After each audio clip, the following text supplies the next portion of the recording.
Mucho, todavía, hay muchos aspectos que no he tocado, ¿vale? Y en mi carrera ya en sí muchísimo, porque una vez que he hecho una cosa, la desestimo, paso a otra, investigo, las capacidades tecnológicas son enormes, las integro, las exploro.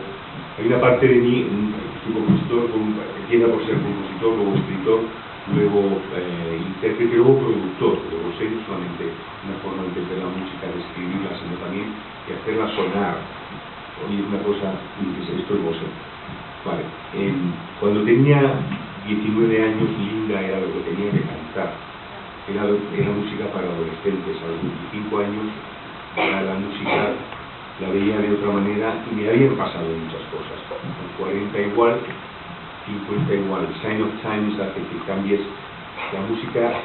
Yo creo que he crecido con tu música, ¿no? La música, cada edad ha tenido la música que se parecía a esa edad y que además ha sido asistida y revestida por todo lo tecnológico.